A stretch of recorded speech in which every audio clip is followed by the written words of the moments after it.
रशियामध्ये 8.7 Richter scale तीव्रतेचा भूकंप झालाय। अलास्का आणि अमेरिकेच्या पॅसिफिक किनाऱ्यासाठी सुनामीचा इशाराही देण्यात आला असून आपत्कालीन परिस्थितीसाठी तयार राहण्याचे आदेशही देण्यात आलेत।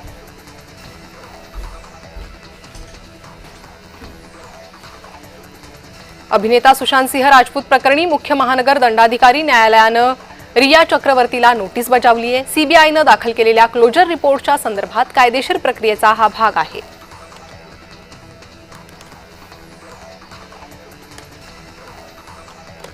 त्र्यंबकेश्वर मंदिरात आता 200 रुपये भरून व्हीआयपी दर्शन मिळणार आहे। माजी विश्वस्त ललिता शिंदे यांची या विरोधातील याचिका न्यायालयानं फेटाळून लावली आहे। न्यायालयाच्या निर्णयाचं मंदिर समितीच्या विश्वस्तांनी स्वागत केलंय।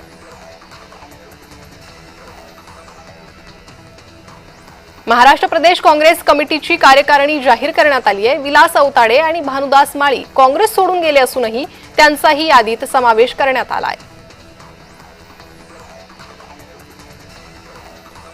मराठा आंदोलक मनोज जरांगे पाटील यांची तब्येत खालावली आहे। त्यांना तातडीनं शहगड येथील एका हॉस्पिटलमध्ये उपचारासाठी दाखल करण्यात आलंय।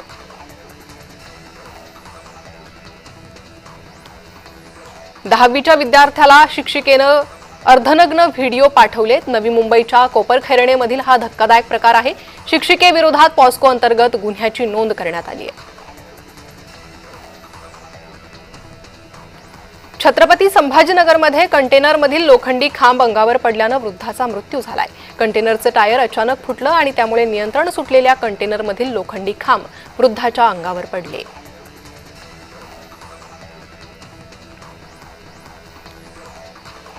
संभाजीनगरमधील जायकवाडी धरणाचा पाणी साठा 89% इतका झालाय। त्यामुळे गुरुवारी धरणातून पाणी सोडण्यात येणार आहे। त्यासाठी गोदावरी पाटबंधारे महामंडळाच्या कार्यकारी संचालकांसोबत बैठक घेण्यात आली आहे।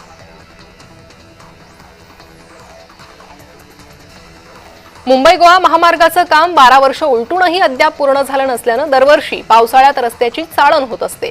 यावर्षी देखील हीच परिस्थिती कायम असल्यानं लाखो चाकरमान्यांना ऐन गणेशोत्सवाचा प्रवास खड्ड्यातूनच करावा लागतोय।